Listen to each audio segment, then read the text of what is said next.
Good evening, everyone, and welcome to the June 23rd Council Work Session. And at this time, I'll recognize our Interim Manager, Russ Overton. Thank you, Mayor. Good evening, Council. Tonight's agenda, we're going to review the meeting schedule, and then we're going to go over 2 council-initiated items on e-bike safety and our smoke-free ordinance updates. Then we'll have a closed session after that. I don't have any updates. So I'm going to turn it over to Jenny, I believe, to walk through the upcoming calendar. Okay, so we have tonight and then Thursday, and then we go into July, and we moved our July standalone work session to the 21st, followed by Thursday, the 23rd, work session plus a regular meeting. I stopped there because I'd been asked to look at dates for the quarterly, to change up the quarterly dates. And I had emailed 2 out, August the 18th and August the 20th. I've heard back that August 20th did not work for council members. And so now I just proposed August the 18th. I wanted to make sure that was okay. Good with me. Jenny, I just have to check my daughter's schedule because we will be in DC around that time. So is it okay if I could take 1 or 2 days to kind of talk to her and get back to you? Yes, and we also can find ways for you to participate as well, as well, if you wanted to call in or something. Okay. Too. All right, well, that was easier than expected. Glad it worked out. Next, I wanted to talk to you about possible joint meetings. So, throughout the year, we do meet with other municipalities and for networking, but also for project updates. And also we hear from you all that you'd like to meet with other municipalities. And so we just wanted to take some time tonight and see, is this the list you want us to work on? Are there others that are missing from the list? This is kind of what we heard from you throughout conversations, throughout meetings.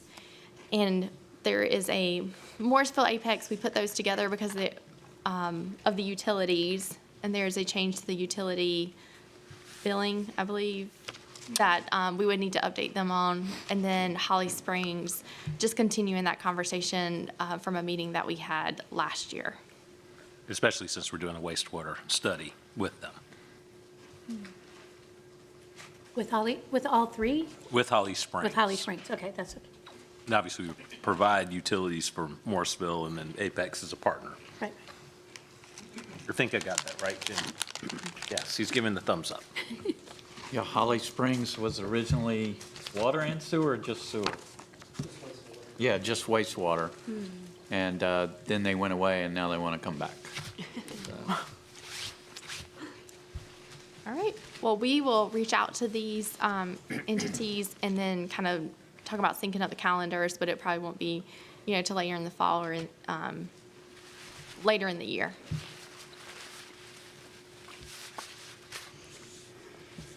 All right, I'll bring up Chief and Cassie.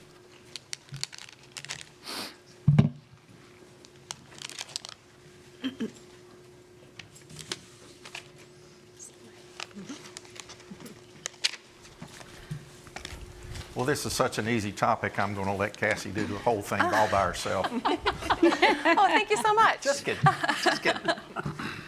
Well, Mayor and Council, thank you very much. We're coming back together based upon a council-initiated item that Councilwoman Bonsall and Brittany Richards brought to us and asked for some feedback on the whole issue of e-bikes and some of the problems that it's creating in the community, and kind of just get a little bit of education and give you some more information associated with that. And that request was made around April 16th. Some of the key considerations we're going to look at this evening are the rapid growing market of electric mobility devices.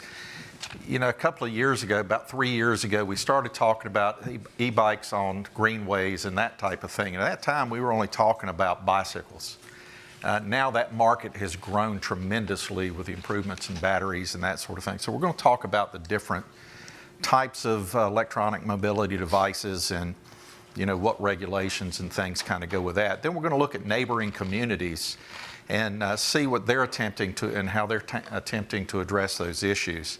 And then we're going to talk about exploring education and enforcement of what that may or may not look like as we go forward.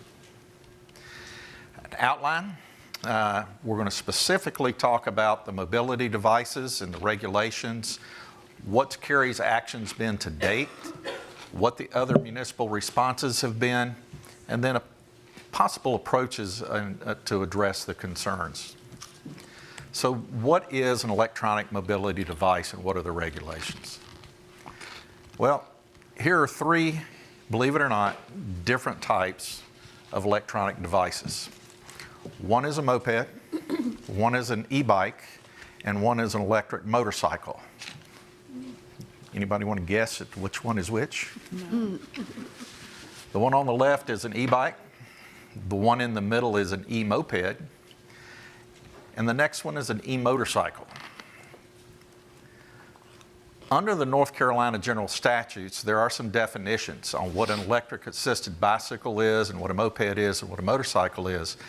And without getting too technical, we typically in law enforcement, we focus on speeds, how fast the vehicle will go. But an e-bike is basically no greater than 750 watts of power on the motor, and it can only, the maximum speed is 20 miles an hour on a flat surface. If you're looking at a moped, it's a vehicle that will go over 30 miles an hour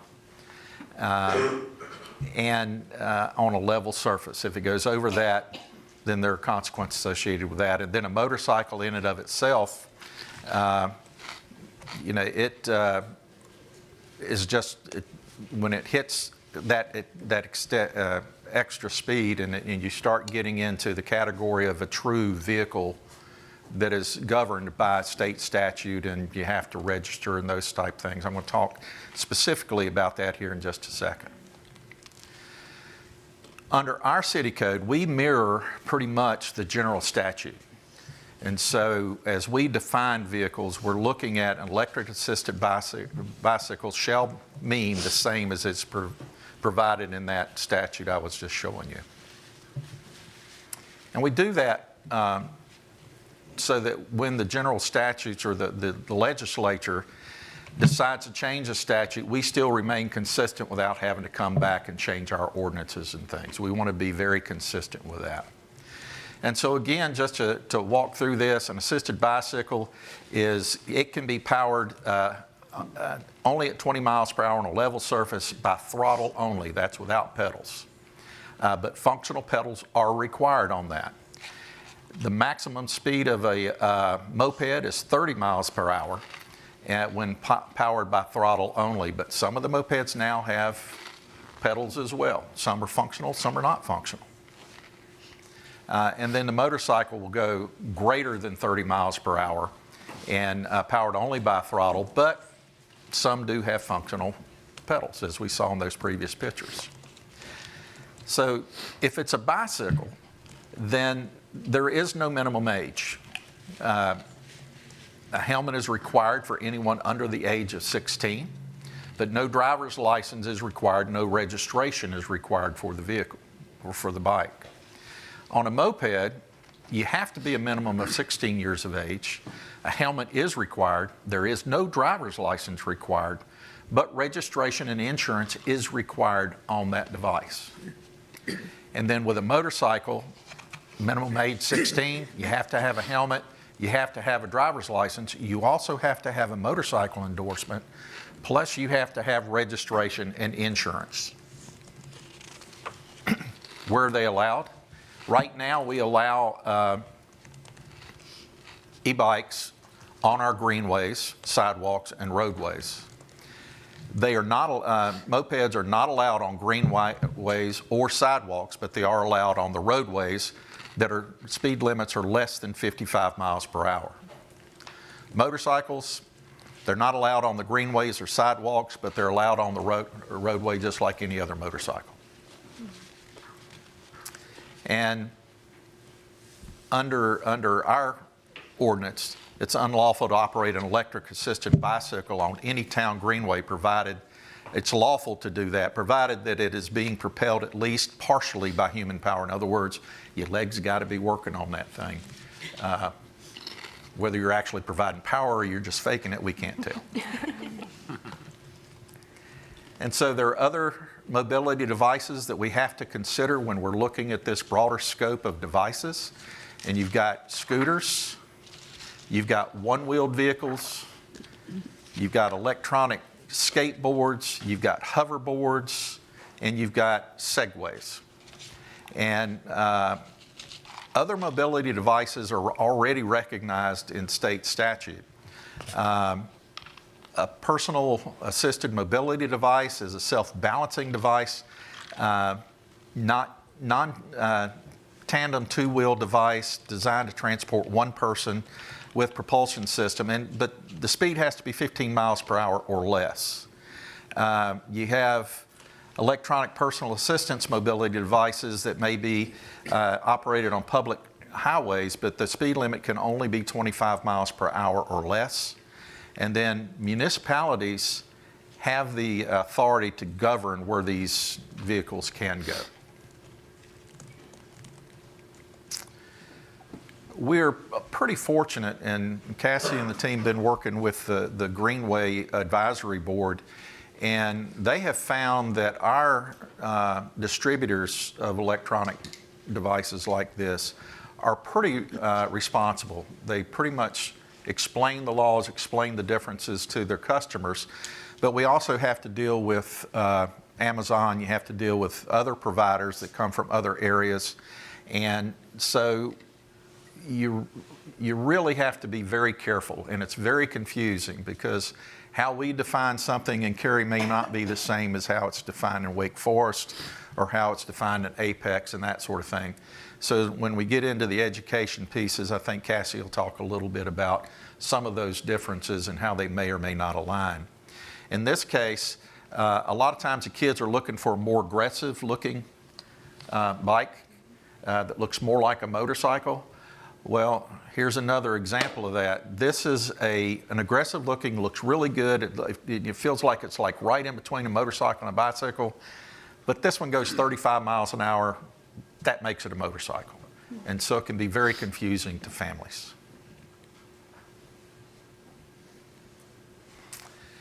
Now, when we talked about the Greenways earlier, we mainly focused on the three types of electric bicycles. And we still have those class 1, 2, and 3. And there is some legislation being proposed about this, but there's like 3 different pieces of legislation, and none of them apparently are moving forward too quickly through the legislative process. But a class 1, we kind of talked a little bit about this, is pedal assist only.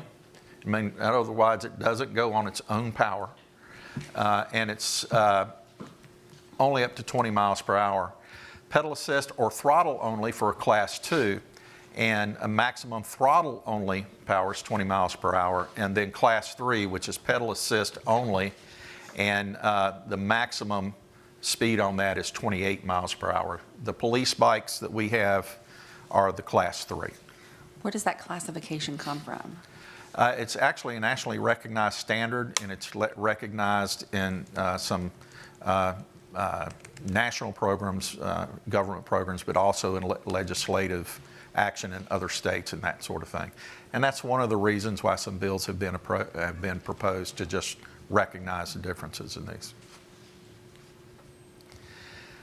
So, and I've talked a little bit about this. This is what NC House Bill 1094 is being proposed is, and it just talks about the differences between those. It talks about the 750 watts, the speed limitations, and it's all consistent with what we pretty much already have. And with that, Cassie gets to talk a little bit about what we're doing. Thank you, Chief Salt. Good evening, Mayor, and good evening, council members. So I'm going to cover what we've been doing to date. And tonight, believe it or not, is not the first time that we've talked about e-bikes.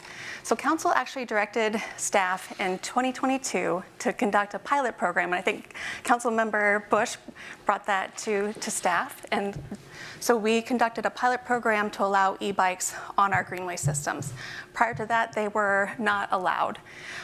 That program ran from 2022 to 2024, where we made that ordinance amendment change permanent. And after the ordinance change was made permanent to allow e-bikes on our greenways, we conducted the Greenway Safety Campaign. And during that time, we did education with our community. We engaged them in surveys and feedback about the use of greenways. And it really focused on all users of the greenways, not just on e-bikes.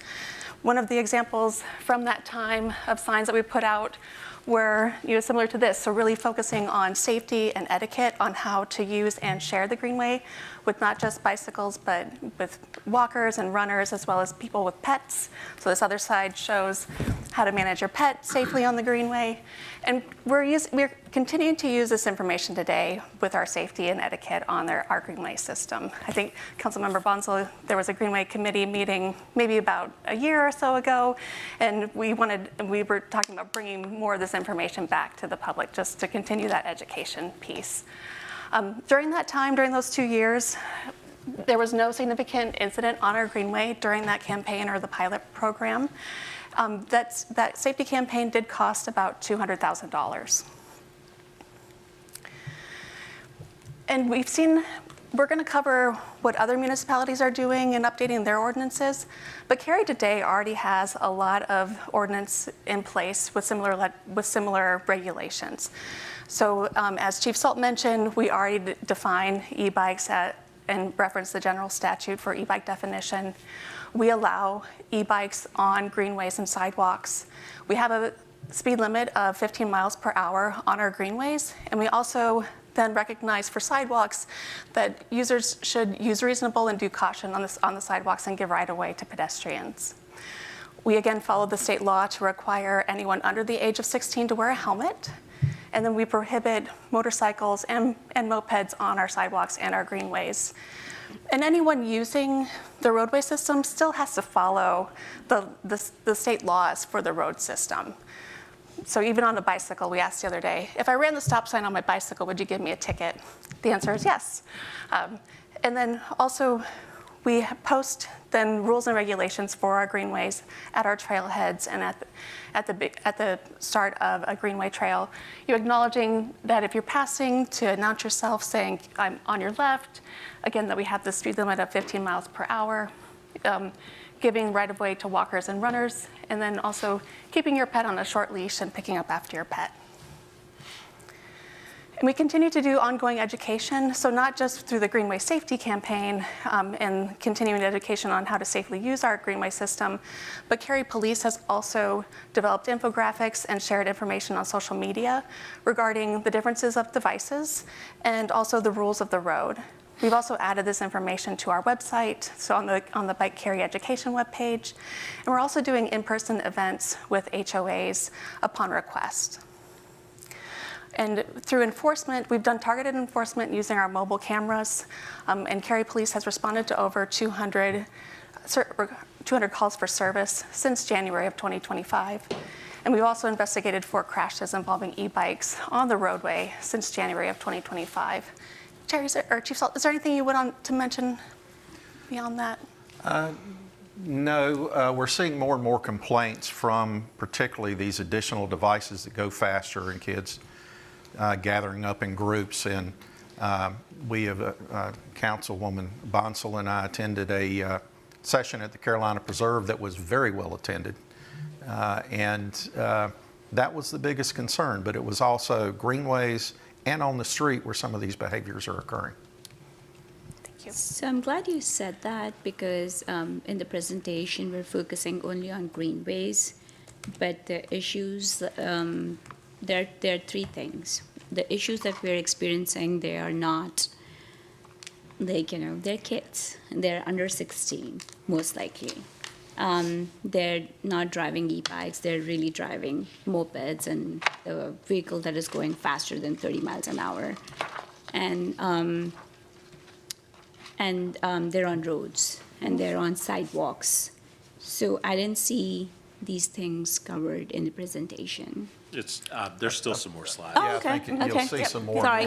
We're going to touch base a little Okay. bit more on that, a little bit more on enforcement. Okay. And hold that thought, because that's an important one of where you're seeing the calls Yeah. as well.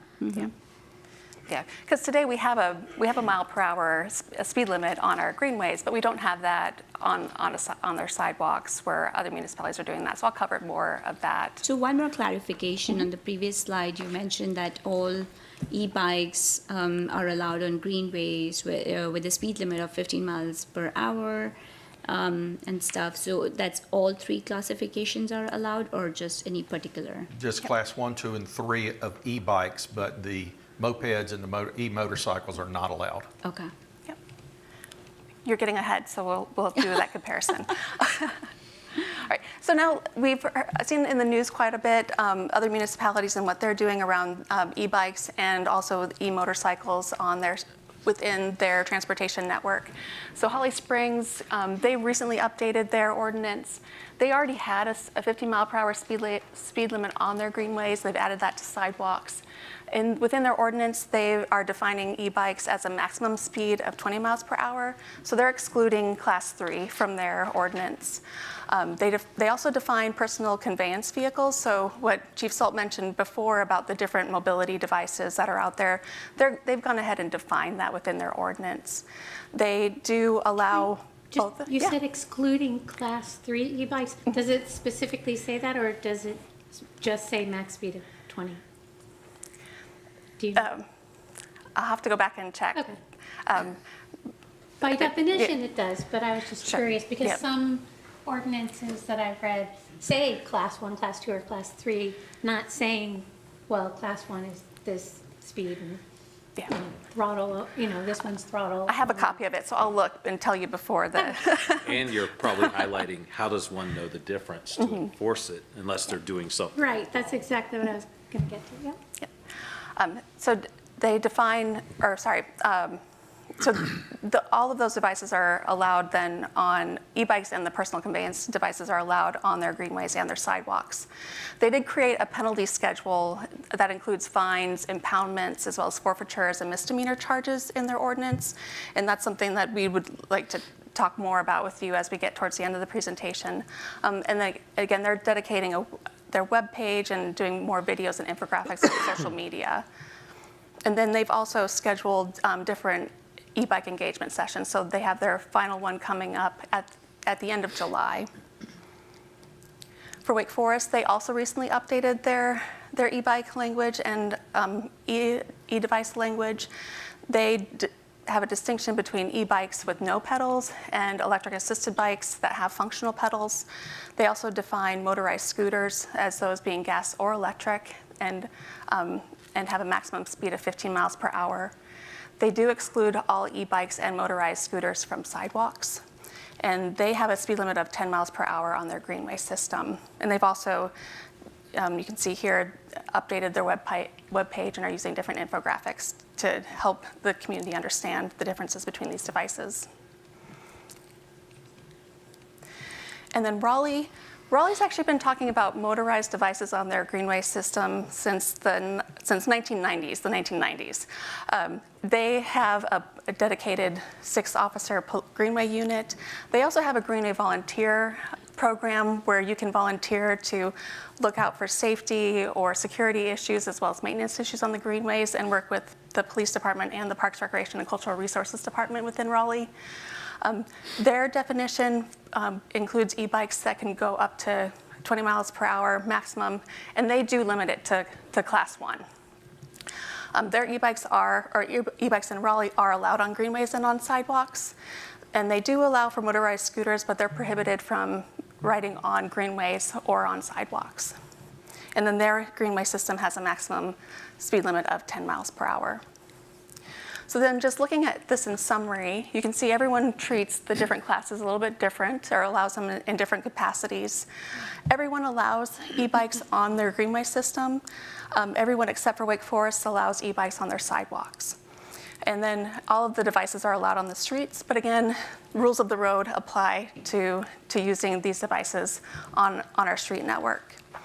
The other devices, Cary and Raleigh don't allow other devices on our greenway system, so no motorized scooters are allowed on our greenway system. They are allowed on our streets and our sidewalks. You can see Holly Springs and Wake Forest allow those devices on their greenways, and then Wake Forest not on their sidewalks. And again, Why would we allow e-bikes on our greenways but not motorized scooters? I'm not sure. We can find out the answer and provide that to you. Or Sandy, do you no? I believe If that you all don't know. motorized vehicles of all kinds, when we first started looking at the greenways, were prohibited. And then when we did the pilot program, it was just for e-bikes. Okay. And then council made the you. decision to extend that. Yeah, I don't even remember discussing anything Yeah, it just else. seems unusual. Is Yeah, there? The last couple of years, this has really exploded in popularity. Sure. And I think that's why you're seeing so much of it. Well, and I'll be upfront, I think children ride scooters by and large until they started renting them. And then, that blew up and they were zooming around on rental scooters all over the place in cities. But is it allowable, is it lawful for us to make rules based off of age? For example, no one under the age of 16 is allowed to ride an e-bike on any public greenway, sidewalk, or street in the town of Cary. Would that be legal to do it by age? We could do it for greenways. For streets and sidewalks, we'd have to look at what the legislature has set as age limits and things like that. It may be preempted from having stricter regulations than the legislature does on streets I think and Apex is sidewalks, doing but for that. greenways, we have more flexibility. So, okay, so we do have more flexibility to potentially do it by age.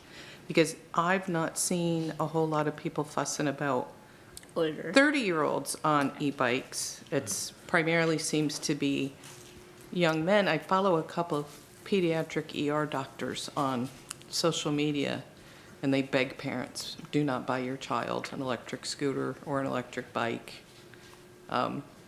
And unfortunately, I think a lot of municipalities will be in a position to not do anything about that until, unfortunately, a child is very seriously injured or, it's just like three-wheelers when growing up. I don't know how old y'all were when three-wheelers came out, but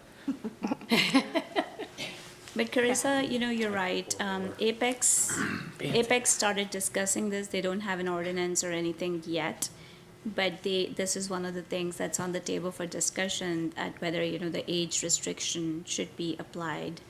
Because the majority of the issues, and Chief and I have discussed this in detail, like when the whole episode was going on, it's mostly like, the younger ones. And I think they just want to have fun, and this is their way of having fun, which is dangerous for them and for others. oh yeah, I had a motorcycle growing up and a go-kart. Trust me, I know how much fun it is to whip around on those with my sister sitting on the On the front, no helmet. in front of me. No, she had a helmet on that was smacking me, and my dad's demolition derby helmet on. It was profoundly stupid, and we're lucky we're in one piece. I think the caution should be on limiting age and trying to define age. It should be behavioral focused, not age focused. A lot of the street takeovers that we see are both gas and electric motorcycles, as well as some of the mopeds and things that go on, where they go on the interstate. They do all of that. That's going on in Raleigh from time to time. And we're likely to see that increase, those type things increase. So the street takeovers are not just the cars and everything you see on YouTube and the big stories. They occur in smaller groups of 10, 15, much like we're seeing right now with some of our younger kids. But it also involves adults as well. Oh, okay. And you're going to get to, in a couple slides, and I'll let you get there, but, where do you want to be between, you can have the regulation between education and enforcement. Right. I think that's probably where you want to get part of the discussion, because Yeah. regardless of what you have with scooters, you can educate, but if they're out there doing it and the PD's not there, it's not being enforced, or how heavy-handed do you wish it to be enforced? Well, and I have And who do some- you enforce? And when you brought that up, the first thing I thought is, so a 16-year-old or a 15-year-old gets pulled over There you go. for not wearing a helmet or riding too fast or whatever, who gets the ticket? Right, how do you enforce? And is that do you on their enforce it? record? Or does the parent, I mean, how does all that work? Let alone just confirming their age to begin with, you know, because they don't have, they don't, you know, if they don't need to have a driver's license for this, and we Right. said it's 16, well, I mean, any enterprising 16-year-old is going to claim to be 14. Right, my 6'1". But, yeah, but they're all still minors, so how does that, Well, there are processes in the law for us to deal with that. okay. You know, juveniles, and there are different stipulations based upon traffic offenses. What is the offense? What is the behavior? One of the things I caution about the age is, if they're doing the right thing and wearing the helmet, how are we going to know what they look like other than how big they are? And there are big, little 30-year-olds and big 14-year-olds. So, you know, all of that plays into how you reasonably enforce the thing. And the answer is both the individual doing the illegal behaviors and the parents, if they're a juvenile, can be responsible under the right conditions. Okay. And the other thought I had as you're going through this, and, sorry, maybe we need to Probably finish need to the get slides, through the but rest of it. We're almost done. There's 2 slides left, so. just the idea that, you know, adding the electrification of the bike just amplifies the speed. Yeah. It just amplifies the bad behavior.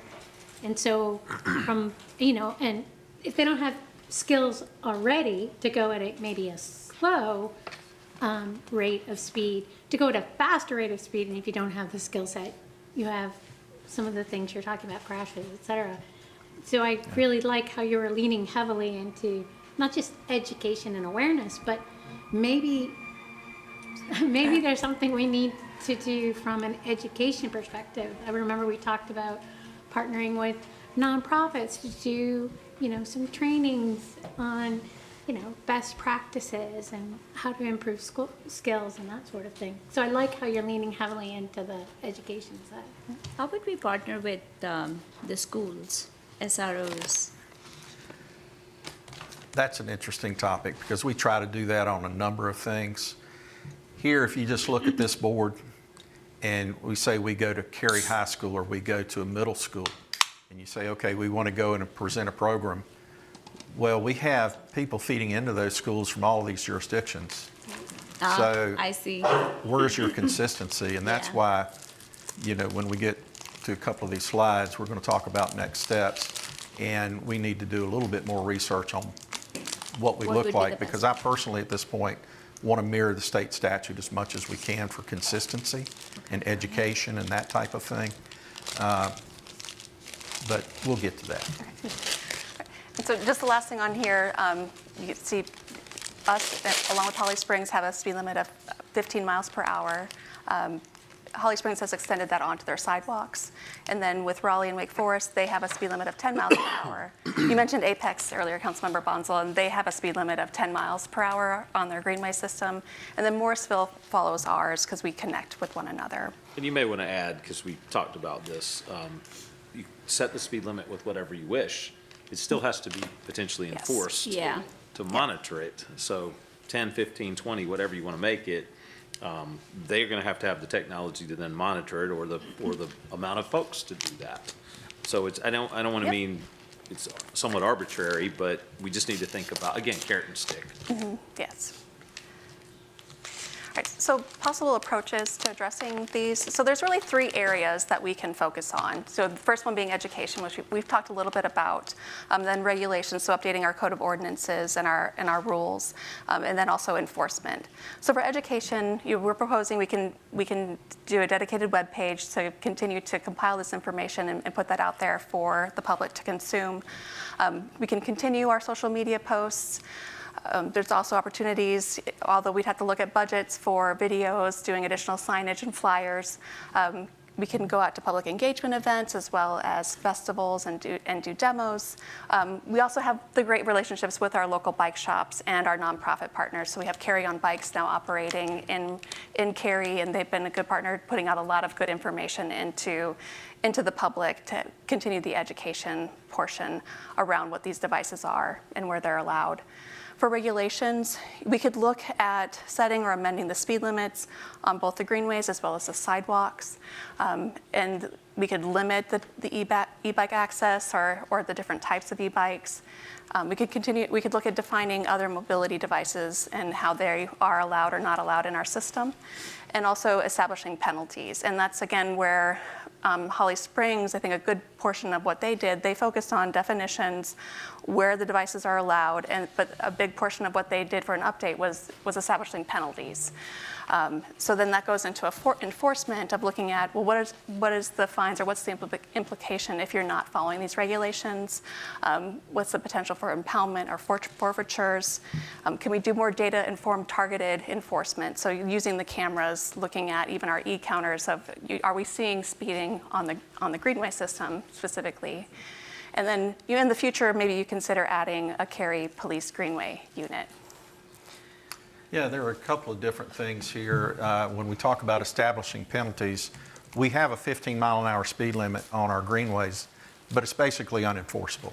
Mm-hmm. And it's not just because even if we detect someone and we catch them doing 30 miles an hour, there's nothing in our ordinance that is a penalty or anything associated with that. And so there's really nothing we can do except ban them from the greenway and order them off. And that's the same as with someone that's recklessly endangering. There's really not a statute for us to charge that has penalties associated with it on the greenway. So we do think that there is some work to do there. And everything that we talk about here is there's a budget number that comes with that. You know, whether it's technology and putting more cameras on the greenway, particularly in those high complaint areas, or whether it's overtime to pay officers to go and train them and have them as extra duty go out there and patrol, or whatever we do. The education piece, I think we talked about during the initial Greenway thing, was well into the 6 digits to just put that together. So there are some impacts associated with it. And so as you look at what potential next steps could be, we do propose creating that dedicated web page for kind of one place to consolidate this information, continuing the social media campaigns, and we've continued to do that from the Greenway Safety Campaign to today, talking about how to share the road with one another and proper etiquette. As well as police putting out more information on devices, as well as enforcements of those. And then potentially drafting ordinance amendment language focused on establishing penalties, defining other mobility devices, looking potentially at speed limits on sidewalks, and at jurisdictional boundaries. I think one thing that is unique in our system is the American Tobacco Trail. And when you ride the American Tobacco Trail through Cary, the speed limit is 15 because our greenways are 15 miles per hour. But when you get to Apex and when you get to Durham and into Wake County, the speed limit is 10 because their speed limit is 10. So you could look at specifying speed limits on specific portions of our greenway, within our greenway system, to match other jurisdictions. Yeah, when we look at the real problem behind this, it's behavior focused. That's really what we're talking about. Someone who's not paying attention to the safety of others, or someone who's getting out. When we had the community meeting out at Carolina Preserve, it was the behavior of driving the vehicle, but it was just as much of the behavior of the kids how they were talking to the adults and how they were just pretty much abusive to them. Calling them names and that type of thing, and you can't do anything to me, and then they turn around and take off on their bike. And so the behaviors are one of the things that we really need to focus on. The most important thing is parental responsibility. It's really up to the parents. Can we talk to the parent, say, hey, here, we've identified your child, take a look at this, if we have video or whatever, and talk with them. Try to give them a warning first. But at the end of the day, we're going to hold them accountable. If they're creating potential harm to another citizen and that sort of thing, we're going to hold them accountable. We do have statutes that would allow us to If we've got somebody's reckless driving on the street, endangering other people, we can charge that individual either in juvenile or through the normal court system, and we can seize that bike now as evidence and let the court determine what we do with that, even without a town ordinance associated with that. And we have done so. But what we try to do is do it through education, because a lot of this is just new technology that has flooded the market, and it has given an outlet to risky behaviors. So that is my last slide. So if there's other items you want to talk about, or if you have feelings on any of this or other items that you'd like to see us evaluate, we'd love to hear your thoughts. I think the key point, what Chiefs, you mentioned, that it's the age and it's the type of vehicle, so the education. And I said this to Russ one day. I think what we have to kind of try enforcing from an education perspective is not what is allowed, but what is not allowed on our streets. And I think those are the motorbikes and, mopeds. That's what the root cause of the problem is. And there are a lot of people who are exhibiting great behavior. There are kids who are doing a good job, and we do not want to penalize them for the ones that are not following the rules. So I would trust what you bring, and I like your thought process that you want to keep it to the state legislature so that the enforcement and the education becomes easier, and we can find different partners like what you said. So I like what I heard today. Well, there are some modifications we would like to explore. Okay. And maybe present a few options. But still, we would want it consistent. If we're going to have a 15-mile-an-hour speed limit, let's figure out what's the best way to be able to technically enforce it, or at least have some type of response to meet community expectations. And then if we stop somebody and they're not being nice and they're not being polite and they have one of these behaviors, we want to be able to hold them accountable. And right now, that's And they're doing pretty wheelies. difficult. Yes. Yes, they are. Since we're talking behavior, because it's really about behavior change and awareness, could we make sure to check in with the transportation working group? Yeah. And those folks didn't get, because those are all transportation knowledgeable folks. And do you think there's anything that we can leverage or learn from way back when we did the opioid work? That was all about behavior too. Is there something we can learn from that and leverage it here? Potentially, I would need to explore that more. Chief Saul, if you want to. Whenever we do problem-solving project, what we do is we try to reach out and try not to recreate the mousetrap. We want to go find somebody that's got a good one. And, plagiarism is perfectly legal in police work. So we want to try to find out what the good ideas and bridge off of those. And it doesn't matter if it's in the opioid crisis or if it's in human trafficking or if it's in any other educational campaign. There's some basics there in problem-based learning that we should adopt and we should look at. So the short answer is yes. I really appreciate Councilmember Cone-Johnson's discussion about how kids are getting hurt at a much higher and increased rate. And I don't think that parents are aware of that.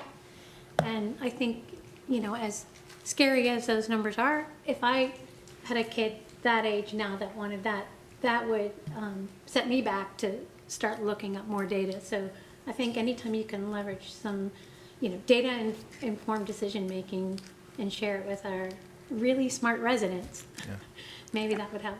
And I'm an optimist and really think that, would like to think that parents really care about their kids and that sort of thing. Some of them are using these devices as a way to get the child out of the house. We actually stopped one child on a motorcycle, and we actually seized it, one of the Oh. e-motorcycles. Met with the family, talked with the family, and their response was to go out and buy them a bigger e-motorcycle. So, so there are all levels that we need to target on this. Okay. I would also point this back to our Greenway Committee. They actually did have a discussion about this. So Cassie, if you can also incorporate some of their suggestions. they were in favor of, maintaining the e-bikes on our greenways, but with obviously some changes. So if you could please look at that suggestion. John, you would be able to give that, right? Okay, thanks. I was going to suggest that, there was plenty of times where, as a very busy parent with a child, she wanted me to buy her the thing that her friends had. I'm not an expert on all the things that her friends had. If I had a resource that I could look at and say a list of these particular e-bikes are not allowed on sidewalks and greenways and for use in children under 16, I think that would at least help. I keep hearing parents don't know, maybe if we did a little bit of that due diligence and created a list of, I don't want to endorse acceptable, here's what is allowed. Here is a list of e-bikes that are not allowed on our greenways, like that one you showed, which, by the way, looked like the Honda XR80 I had in 1979 or whatever it was, right? That, at the very least, would be a resource when we're trying to educate. I'm a big believer in knowing what not to do is 51% of the battle. So giving examples of what not to buy your 12-year-old, I think would be a good resource to be able to share with people. Yeah, and the consequences that go along with that. Correct. Yeah. Yeah, and I don't want to shame any of the parents. No. I remember when I was doing my own research as someone who has 2 e-bikes, I remember looking online and doing e-bike on Amazon, et cetera. And the first, 5 or 6, and I just checked again, the first 5 or 6, none of them were actually e-bikes. They were all mopeds, right? So I want to give, them a little bit of grace. If you don't know any of this, you don't even realize you're making, I totally agree. I think we're battling ignorance first and foremost. That Yeah. I think it's just this. I mean, we've sat through an entire presentation with how many slides trying to distinguish between classes of e-bikes versus mopeds versus motorcycles. It's very confusing. So I'm supportive of all of the next steps here. I would be curious to put a dollar figure to more greenway signs. As someone who uses my greenway very frequently, I think it's just such a great tool to educate the exact audience we're trying to educate. I would be most interested in maybe establishing the penalties, and then maybe that's part of the educational campaign. I know we'd like to put a friendly Cary spin on it, but like a click it or ticket kind of campaign, where you really enforce that, this is what the expectations are, and these are the penalties, because I think if kids knew they were in jeopardy of their parents knowing and losing their bike, that would be pretty motivating. And Councilmember Bonsall, I agree that our schools, and I understand, Chief, this cross-jurisdictional issue makes it tricky, but our schools are such an ideal vehicle for disseminating this information. I know that the middle school my children attend, their principal included our new infographic flyer in one of our weekly e-newsletter that goes out every Sunday. And so I'm curious, I should actually ask him. It sounds like he did that, maybe he came across it and just included himself, but it wasn't maybe a coordinated campaign. But something like that would be pretty low-hanging fruit for the principals to just plug that into, all those weekly communications that go out. So I think there's got to be some way to leverage our schools. And I think the flyer that you shared on the social media, I believe it was very widely shared across the board. So people appreciated that information. And I would agree with our Mayor Pro Tem Bush that, we don't want to shame the parents because it's lack of knowledge and education. I saw some posts on Facebook after, we started the education campaign. The parents were asking, which bike should we buy for our children? We don't want them to get hurt or be on the wrong side. So I think it's working. We just have to kind of start pushing this material more. When I went to the North Carolina e-bike online summit that they had, they actually talked about a study that was done in Los Angeles where they had all the principals from all the high schools in Los Angeles, kind of like a point-in-time study, who went out and looked at all the bikes And 90% of them were illegal e-bikes. They were not actually bikes that fit the Class 1 or Class 2. or Class I 2 believe or it's Class our high schools in Cary have prohibited them from being driven to school. I think they have started this again. Like, I think I Started- saw this somewhere, a post that they have allowed some bikes to come on the campus. They may be looking at it the same way we do, but my point here is Yeah. that there's a lot of people interested in the exact same topic Yeah. that we're Yeah. dealing with. We can always leverage Yeah. great things. No, I think- Maybe an online quiz that we can. Well, just one some last whole fuel. group might be able to create. Just one last point is one of the directors, when we had our department head meeting earlier this week, brought up that, they're on the greenway a good bit. It's not just the e-bikes and the e-assisted, electric assisted bikes.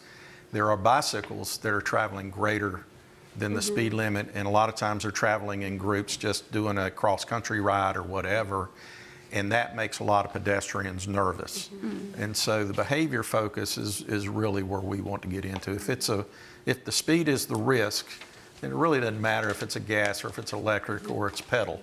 It's the behavior that's creating the risk to the public. So how do we address that? And that's some of the things we want to look into. Yeah, I was thinking something interesting, if maybe we can find some creative ways to give the riders some signs, because I saw the signs like that, because a lot of words, because maybe a lot of people ride so fast, they won't see what is on that board. What if we can make a cartoon, like police officers shape? Like The turtle. watch your With speed. this traffic. Yes, like that, and it's not a real. You got your speed. Yeah.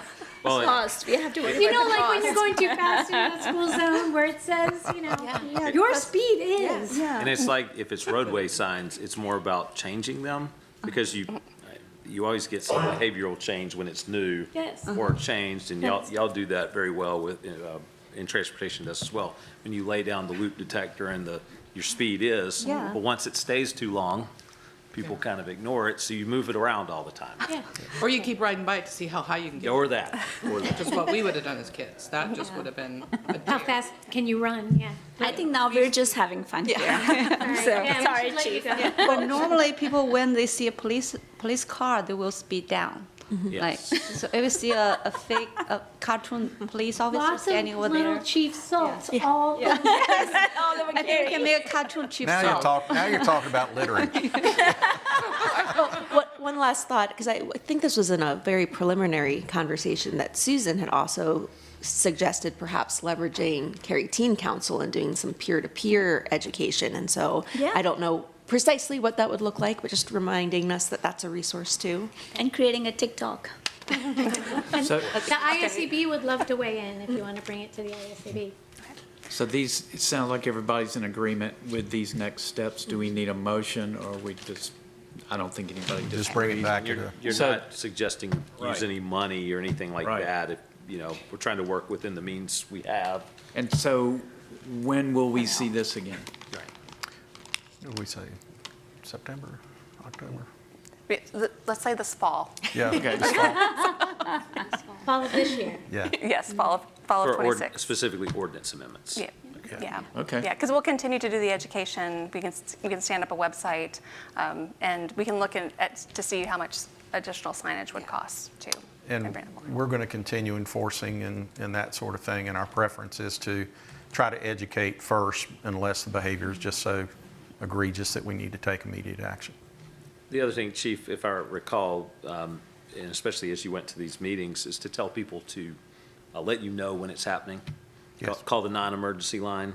Yes. Specifically, just to maybe, Yeah, since we- this is on TV or. We are very YouTube much complaint-driven at this point, as y'all know. And so for those that are watching and everything, if you call in, it may take us a little bit to get there, but we deploy cameras and that sort of thing, which is our best tool with this, and recognizing individuals or bicycles or whatever that's causing the problem, and then following up on that. And that gives us an opportunity, whether we got the right person or not, it's an educational opportunity.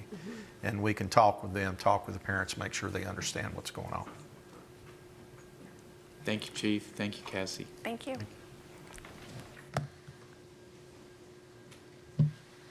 All right, switching gears to the second initiated item.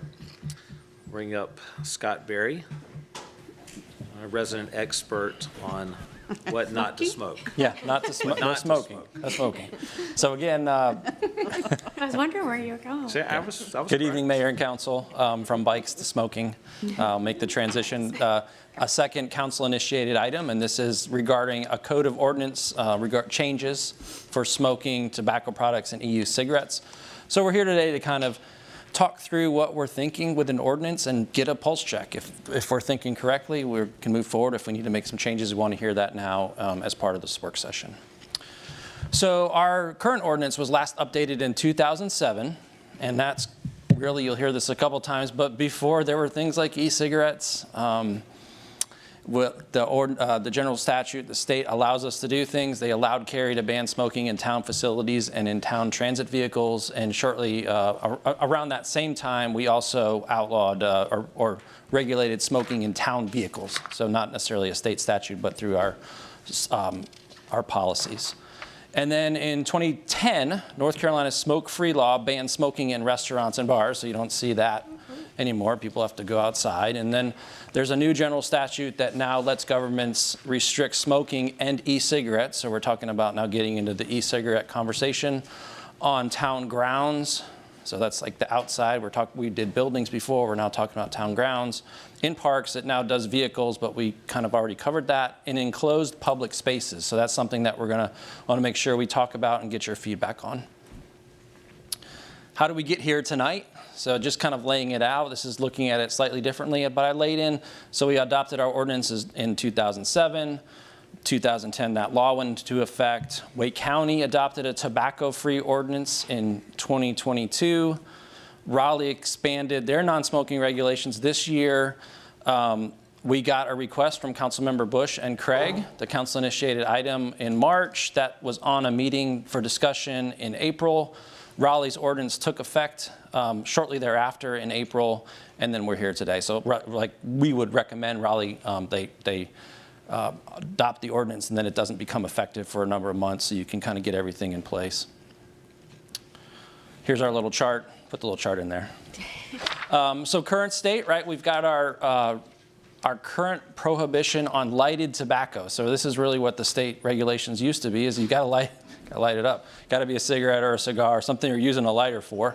And it's in town buildings and public transportation. Talk about the gaps. The gaps are before e-cigarettes. It's not mentioned smokeless tobacco. So there's a big difference between are you smoke-free or are you tobacco-free? And so that's part of the nuance that we want to make sure we're covering correctly when we bring forward the ordinance. There's no mention of what happens outside of town properties. We do have rules and regulations for our town staff. We have smoking areas, designated smoking areas that are away from our entrances and exits, but you can still smoke on town property. Cocoa Booth, for example, when you go there, has a smoking section that you could go to if you're watching a concert, but it's separate from everything else. And there's no coverage of these privately owned enclosed places open to the public. So this is kind of this long thing, but right, you go in and all of us could be there. It's a public place, but that was not covered in the previous ordinance. So right, e-cigarettes have come into place, and now we've got authority to do more stuff. This chart, and again, I'm going to draw your attention to the greens and the orange. So green is tobacco-free, meaning you can't have any tobacco products. Orange is just smoke-free. You can't smoke the lighted things. So if you look at Cary, here I did a little animation here. Look at Cary.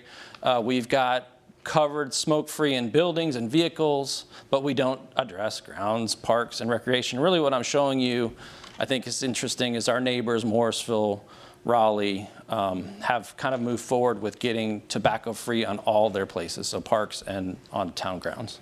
And this was from, this is a source, just source this is from the Tobacco Prevention and Control. We've been hearing from some of these groups, part of why we brought this, I'm assuming we were interested in this item as things we could do more for limiting where people are using tobacco products. So, components of a potential amendment. We could prohibit all tobacco products, so that includes the e-cigarettes, on all town grounds and throughout the park system, playgrounds, parks, event spaces, greenways, trails. We could prohibit smoking and e-cigarette use in all enclosed public places townwide, and I'll talk about those privately owned places in a minute. We would add expanded definitions to the ordinance that would talk about signage, like what signage would you have to put up, both from the town perspective and from a business owner's perspective. What would you have to do to remove cigarette ashtrays and sort of places where people might think they could smoke? So you make it clear that smoking's not allowed. And then what the enforcement provisions would look like. So all that would be in a potential ordinance amendment. Enclosed public spaces. So this is something definitely that we want to make sure is evident. Right now, the state law says you can't smoke in restaurants and bars. If we brought forward an ordinance, we could bring forward an ordinance that would also say you cannot smoke in places that the public is enclosed in. So we've got some examples: retail stores, banks, professional offices open to the public, fitness centers, entertainment venues, and hotel lobbies. So most of these, I know we're joking, like I don't see a lot of smoking in fitness centers, but now even if the owners wanted to do it, we would be able to say that that was not allowed. And you cannot adopt a law that restricts, so the state says these places can have smoking no matter what Cary or any other municipality says. So like you think about your house, your vehicle, if you're in a tobacco shop or a cigar bar, private clubs, so including country clubs, so if you're paying money to get in, has a membership, and then you can still have a certain number of rooms in a hotel that are smoking. Sorry, I'm just slow. The middle column, what can you do in those places? So right now, we don't have any ordinance that's regulating it. The new So state... you can light up? Well, it depends what, so it's up to the individual owner, right? So let's say I'm a banker and I have a bank. I'm, Jim Diamond. I'm like, I've got this bank, and I could say smoking's allowed in that bank. There's not a law that says you can't do that. But I haven't seen a bank that has a lot of smoking in it. So like kind of the... But it's really more how the municipality wants to regulate it across the board. Yeah. So it's a private place, but has a public use. Yeah, so- Like a bank. I mean, it might be owned by a private entity, but it has a public use, like a lobby of a hotel or a bank, or where Yeah, you expect the public to come. And that's a good differentiation. The back offices would still not be part of what we are talking about today. So new state regulations would allow, and this is what Raleigh recently has done, is they said you can't smoke in all these publicly accessible places. Right. Okay. I'm surprised. I didn't. So you can't smoke or chew tobacco? Yeah, it's a tobacco-free. Sorry, I'm using the Use smoking, but it's tobacco Yeah. use. Even a pinch between your cheek and gum, you can't Right. do. Wow, you said that so fluent. Remember the commercials growing up, you had all the tobacco commercials. Right. So education, as we would move forward, we consider updating signs on our town buildings, right? Entrances, if you were going forward with this, put signage in town vehicles, on grounds throughout the park system, and then you would also direct through your ordinance that owners of these public places put signs out that said you couldn't smoke if they don't have them already. So that's kind of that thing that would figure out what the market's currently doing. And you'd also go and ask people to remove ashtrays, smoking receptacles from prohibited areas, because you wouldn't want them to have us to prohibit smoking in, again, the bank lobby, and then they have an ashtray there and it confuses people. We did put some costs together, so if you were trying to figure out how do you tell people about signage, we've kind of got this.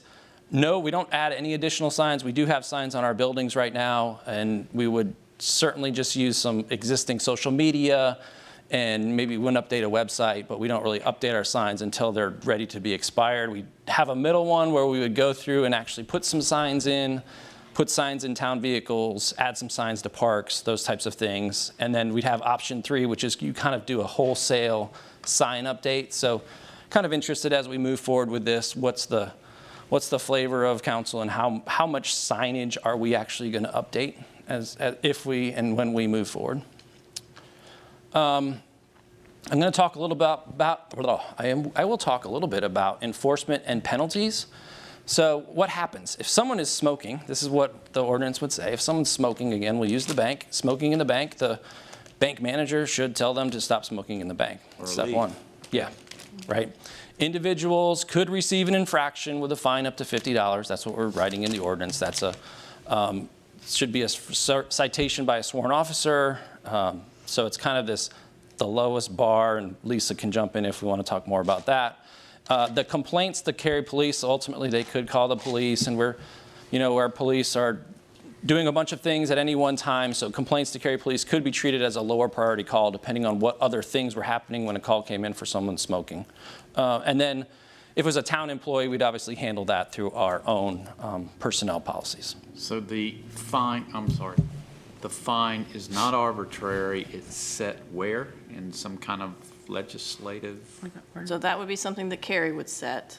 The state law for smoking doesn't allow you to make it a misdemeanor or anything actually criminal. So it's a low-level penalty that, like it says on the screen, it's not a court, there's no court cost, you don't go to court over it. So where's $50 come from? Why isn't it $500 or $100 or?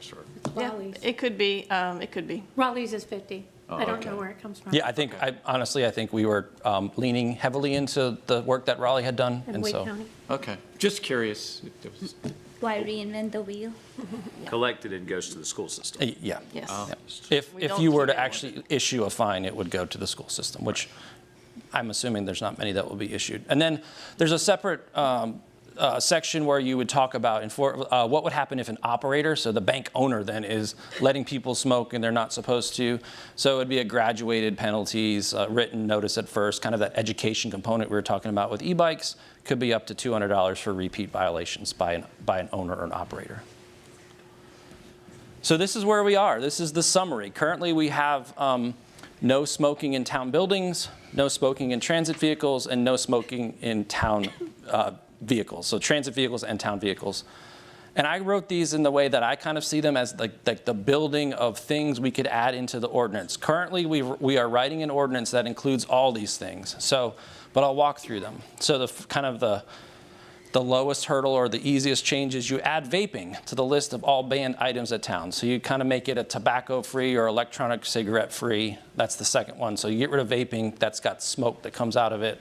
The second bullet would be you would add tobacco-free language to just town buildings, vehicles, transit vehicles.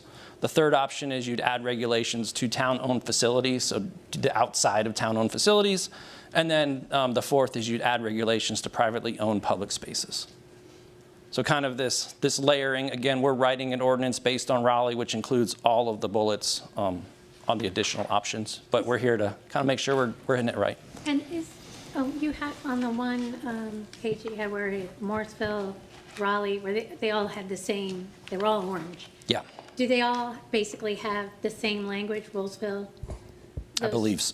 I know Raleigh's does. I don't know that I've looked at what they're doing on the public places, if they're all the same, but we can make sure we're communicating that. Yeah, okay, it would be nice, I think it was Chief Salt who said one of the best things about using e-bike language from the state is that you have consistency across jurisdictions, and so that if I go to a bar in Morrisville, I have the same expectation if I go to one in Raleigh or if I go to a restaurant. Here I go to a bank in Cary. Yep, the bank. I know. I'll never live that down. Very popular smoking banks. That it's the same. That's nice to know what they have. And I know that's part of the North Carolina Department of Health and Human Services language for tobacco, use the same language. I saw Matt get up. Maybe he wants to add. I was just going to clarify that with regards to what Raleigh's doing with public places, their current ordinance does not make public places 100% tobacco-free, but what it does is prohibit smoking in the public places. So that what they've done is they've made all of the things under their control, so their town facilities, their town grounds, the town parks, and all the vehicles, they have made it's completely tobacco-free.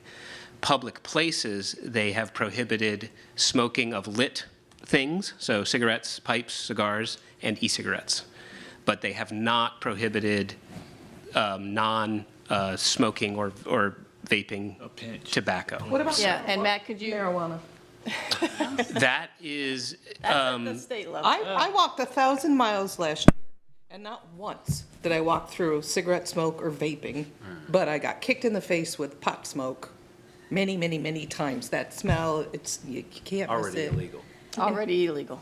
yeah. And I think, Matt, if you'll tell them why we think Raleigh made that. But people think it's legal. They're quite literally Well, this I would, think they know. this would Token up technically in public. prohibit that because it's a cigarette. If it's a doobie and it's smoking, Around with a bomb. it is technically prohibited by this ordinance because that's how actually, I take that back. It depends on how we word it. Right. You can make it so it's medium, or you can make it so it's drug related. So some do specifically say any tobacco or nicotine derived item is illegal. We would have to think about that and how we would phrase it. So it would come down to that. We also think that what Lisa was suggesting was why they may be limiting the prohibition in public places to only smoking and e-cigarettes is because the actual statute that gives that authority is limited to smoking, that mentions public And those are the things that places. have secondhand effects. Yes. So there's not secondhand effects if it's just in your Chewing mouth. tobacco. Right. You cannot walk So- around like that. So as I was saying, that's the type of ordinance we're bringing forward. Thank you. My grandmother. So yeah, I think what we're looking for is kind of guidance. I like how Scott has the 4 points on the side. What of those 4 things or combination of such, or kind of what Matt explained with Raleigh, which of those are you most interested in? The ordinance that we bring forward to you can have all of it, can have pieces of it. When we bring it to you for decision, you can say, take that piece out, put that piece back in. We're not trying to bind you tonight, but just trying to get an indication of those 4 things. What are you interested in having in the ordinance? And just to be perfectly clear, Scott, what we choose in terms of ordinance does not dictate a couple of slides back what we ultimately do with signage. Like, we could adopt all of this. Yes. And then that's just a communication Yeah, vehicle. and really what we're trying to make sure is that if you say, we want you to adopt this ordinance and do a very robust, we heard the $200,000 Greenway kind of education, a very robust communication plan, we would have to figure out how to bring monies to that. Sure. Are we doing But we something could different? say, we want all this on the books, but we don't want to spend any money to update signage. I mean, we could opt for both. I mean, you could question how effective that would be, but Yes. I think you've seen with the other cities, when they adopted no smoking in parks, that sort of thing, they had updated signage. That's typically what they do. So I think for options, one, I like what Laurie said, we got to have an option that mirrors our neighbors, and then I'm open to what other options you guys want to see to vote on. Did you say right now at Cocoa-Booth there was a designated smoking area? Yeah. Have we thought about what it might do to sales if people can't legally smoke at a place like that? I think that's still that balance of where do you allow it, and if you don't allow it, what do people do? Because, I mean, enforcement of that is difficult. Like in a concert, I mean, I think maybe to Councilmember Right, will we Johnson's start point. to get calls we've never gotten before because now you're not supposed to smoke there and now people are I think saying what you're going to it can't smell be. is what Carissa. I don't Well, disagree you with already you. do, let's be honest. And back you to know. enforcement. But also, Yeah. there's Right. all that pine straw. The last thing you want somebody doing is going and sneaking behind a tree and dropping that thing in the Right. pine straw either, at Right. least. Yeah. I don't know where the designated smoking area is, but it's probably not in a bed of pine straw, right? I'm guessing? God, I Those hope are the not. things to consider. Yeah, I mean, when you adopt this type of ordinance. right. Stand And I appreciate that, that you called out the fact that there is the secondhand smoke issue, which I definitely understand. For me, there's also just the fact that we want clean and healthy places for everyone and utilize, and using tobacco, similar to, you can drink, right?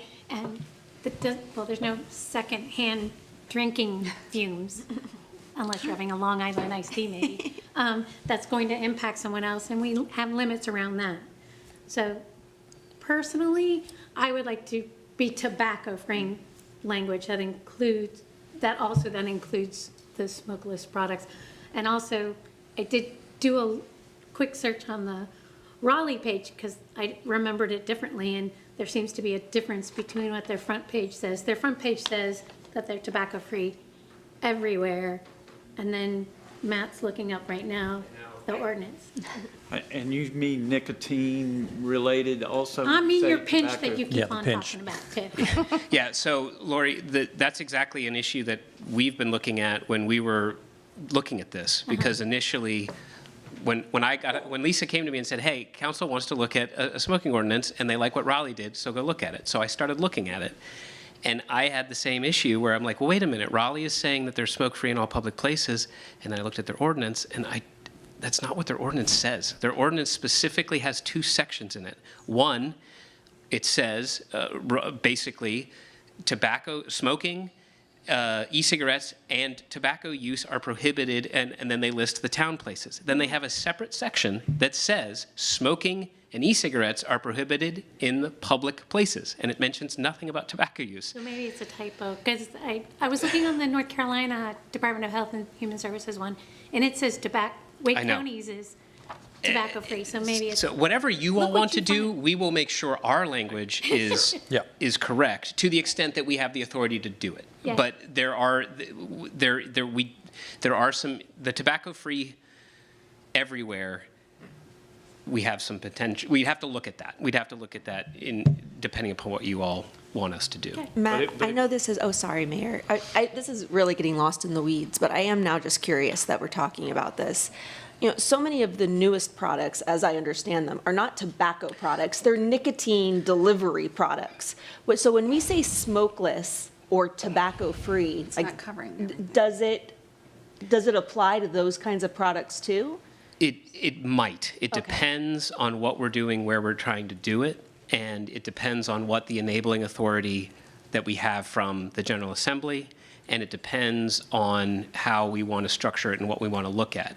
There are multiple ways. There is one specific statute that we pull a lot of this from that talks about smoking and only smoking. And smoking is defined as e-cigarettes aren't under smoking because the way that term is, it's a tobacco product. It's a lit tobacco product. However, we have other ordinance authority that's broader that allows us to regulate for the public benefit, the public health. And that is the ordinance under which we believe many of our sister cities are operating to get to e-cigarettes. And so we can do that. We can look into that, and we can do it to expand that. We actually had one of our current intern who you met last night. She was looking at this, and she's like, you know, there are items now that aren't nicotine-based, but that are still delivering certain types of either synthetic nicotine or other addictive substances. And we actually have been looking at, okay, how do we expand this to potentially cover that? So we just need guidance from you all on how far do you want us to take it, and where do you want us to go, and where do you want us to look at putting these regulations in. And then we can come back after having done a little more research and figure out where you guys want to go. So I've mentioned one option. That would be the next option, be about as restrictive as you can be. And then I would think you would want an option that's not as restrictive at all. So Well, that's 3 options. I would suggest an ordinance that restricts the use of things that create vapor or secondhand smoke, because that's a public health issue and it affects other people. If it's not affecting other people, we let grown-ass adults do what they want. Whether or not a man wants to use smokeless or, you know, a dip between his cheek and gums, or a woman for that matter, while walking down the sidewalk. My grandmother's, I'm telling you. None of my business, don't care, you do you. But I think it's a significant overstep. And that should definitely be an option. Yep. Yeah, to do things that aren't in the public health. I mean, we don't want to restrict people's personal liberties. We want to protect others from behaviors that are unhealthy. And so I think going any further than just what other people can inhale by being near you is a step too far. It's just my opinion. So Scott, if you could go 1 or 2 slides where you had recommendations. First box had restaurants, not this one. Yeah. So you have current enclosed public places, restaurants and bars. Can you please tell me a little bit about this? So does this mean that we already have this? Yeah, the state of North Carolina put out rules that said you can't smoke in restaurants or bars in 2010-ish. That's right. And then we have additional authority now to say that you couldn't smoke or potentially use tobacco products, depending on which way we go, in these other public places that are enclosed. So those are, I gave examples, retail But stores, it may banks. not include vaping? It depends how we wrote it, right? I mean, but we would have the authority Vaping is likely included. Yeah, It's we the- likely, I feel pretty confident we have the authority to ban vaping Yeah. in all of those places in the middle column.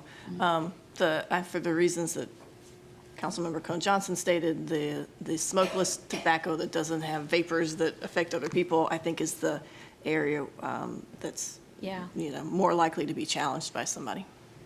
I was certainly happy when I moved back to North Carolina after graduate school to know that people were no longer smoking in restaurants and bars. Also, I think I'd like to hear a lot more discussion about how people feel about these privately owned places, because, although I am benefiting from the restaurants and bars, me not having to figure out which ones I should and shouldn't go to. I kind of think that if I walk into a privately owned store and people are standing in there smoking, I just back out and don't give them my business. I just would like to hear a lot more discussion about how people feel about that. Yeah, and That's what I had not really thought a lot about. Scott touched on it, but just to be clear, all the places on that list can ban smoking, vaping, and smokeless tobacco themselves in their establishments. So that is, right now, they have that power. We don't need to do anything for them to be able to ban and say, I don't want vaping in my establishment. So they can all do that today. So it's an individual choice of the business owners. But somewhere would be not the direction of, are we talking about ourselves or doing it to these private businesses? And how far, if you wish the ordinance to get And that far? I think to the mayor's point, we can provide all the You options. don't have a choice. If you're staying at a hotel and you're in a hotel lobby, and, some of those places you don't, But you could choose another hotel. if you've already checked, let's say you checked in the morning and you come down. You walked in through the lobby where everybody's chain smoking At and you 8 didn't in the notice. morning, you might not, I'm just saying that some places you have clear choices to do something else. Yes, I'll go into a different store, go into a different establishment. The question is, when is when is a public area really public? Right. And can you, depending on what it is, I don't want to, it's kind of like with the sign ordinance. You can't talk about the content of it. When is an area public? And do we only say, okay, the areas that are public that are owned by the town, which we're certainly doing that right now, or are we talking about, as Raleigh and Wake County and actually the North Carolina Department of Health and Human Services suggested, making areas that are public with kids, right? You've got kids with you and you're entering, are you going to pick up and leave when that's really a public space? It's a space that's open to the public. So it's about what we want to see. It's also, I kind of disagree with the chewing tobacco and seeing people spit. There are cleanliness issues I have with that myself, but I'm not doing the chewing tobacco. But I also think that there are reasons that we want people to exhibit the kind of behavior and role model that we want our kids to see. Right? If they want to go to a private club or all the other lists of places they can go, absolutely. But in an area that's really open to the public, I just feel like, from my perspective, I would like to see no smoking, no tobacco use, as is in many other towns and areas in the state. So I want to try to summarize where we are. I think we're just going to bounce around all night long. So there are two issues I see, one on town facilities, one in the other facilities. So we need options for you guys to bring back. I heard one, the most, Well, don't know not the how you most wanna- restrictive, but similar to every, right. similar to that. Raleigh, Wake County. And then the other option for the town-owned facilities would probably be, if it's not hurting anybody, leave it alone. I think those are two options to consider for the town-owned. Maybe more. Yeah, there may be more, but at least those two.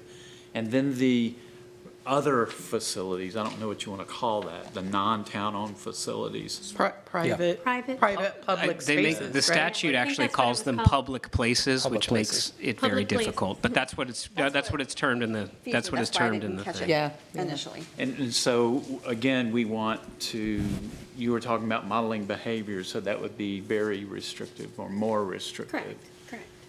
And then if it's not harming anybody, we don't need to go there kind of thing.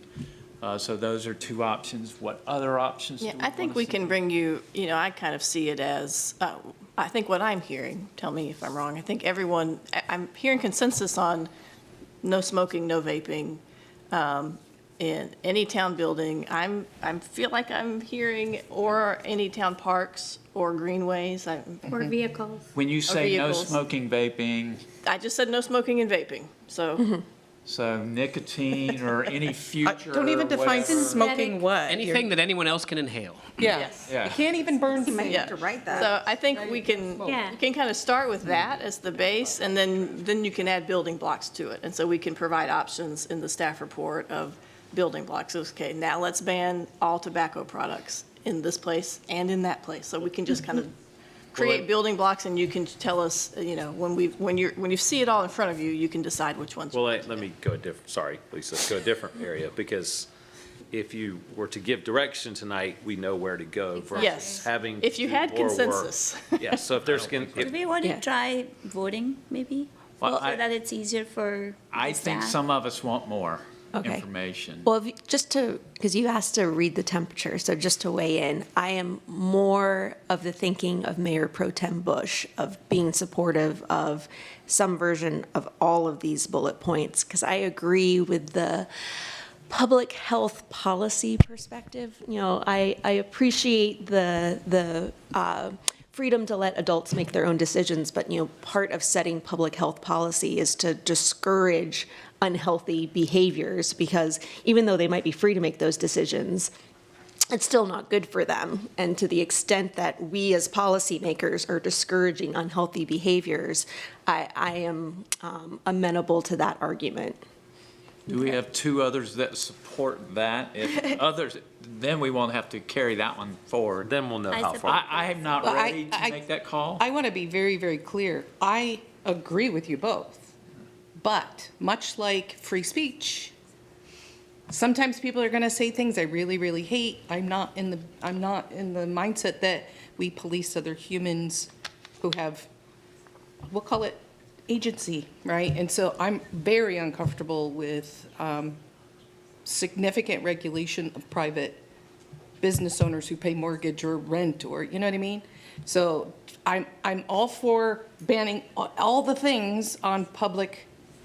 Town front. Town. Even like things Parks. hurting other people? And Well, no, that is a bridge a little too far, I think. I mean, going tobacco-free, who is actually chewing tobacco anymore either?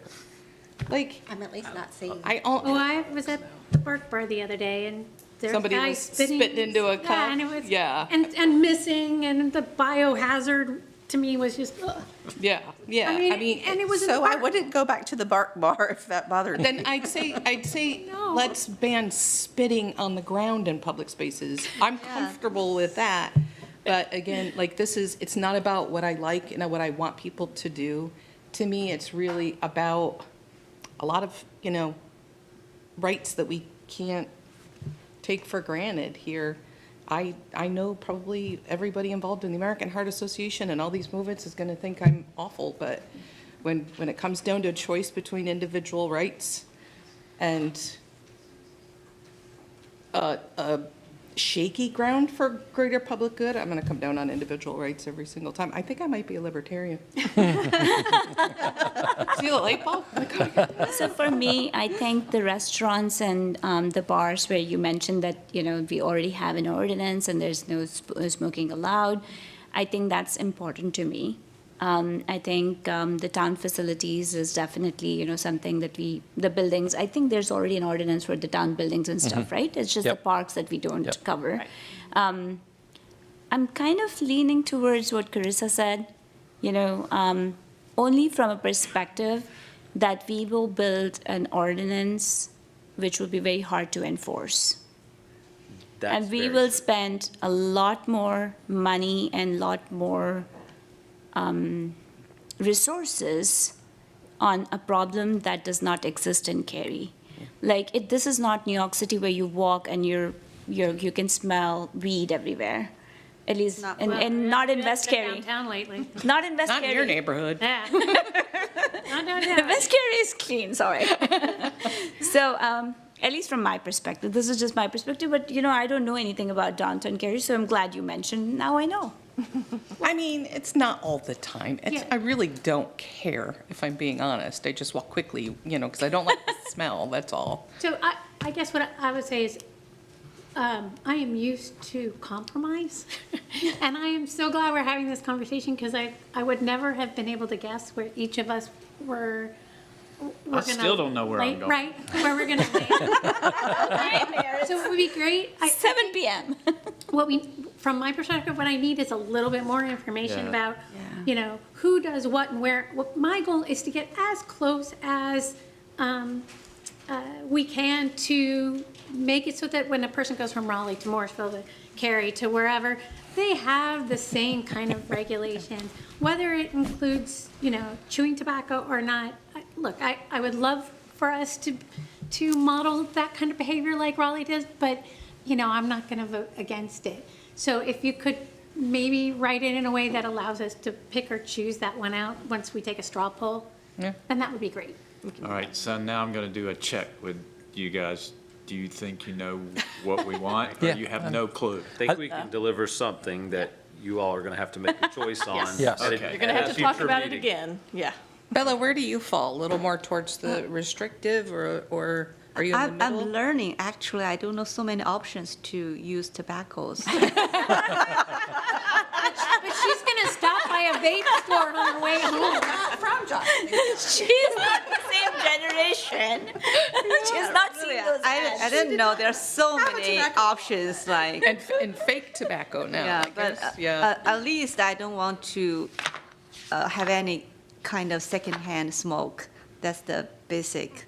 But if you go to extremely over there, even I'm still learning how do they use that. Still, I feel you need to give those kind of people some options to use their what they like in a private area. I don't know, but I need more options here to learn because it's a good conversation, a discussion. And I will teach my kids not to touch those. And you'll know it when you see it now after this Okay. conversation. The red yeah. signs. On an e-bike. So for next steps, Motorcycle. I'm going to amend this slide just a little. Going down the road. Summer-ish, we'll be back. And then we would recommend again that we would have time before it went into effect. So we'd adopt something and have time. Thanks, Scott. We've done We that. look forward to your decision. Yeah, we do, I do too. I said there was going to be no update, but I do draw your attention to, you have the last pulse report of the budget season until next budget season. But just draw your attention to that for probably the last hole punched document for your binder this year, until you get another binder next year. And that's all, Mayor. All right, we are ready to go into closed session, and I would entertain a motion to do so.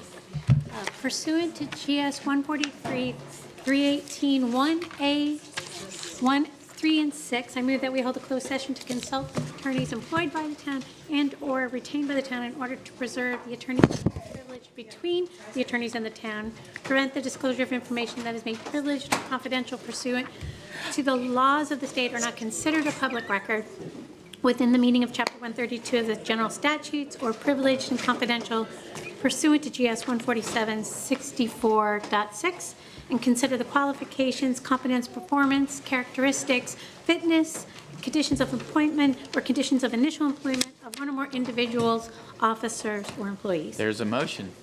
Is there a second? Second. Second, discussion. All in favor, please say aye. Aye. Any opposed? Motion carries, and we will go into closed session right here.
we'll reconvene our work session at this time. We've concluded our business, so I say this work session is done. Thanks. You're missing their girl. Like.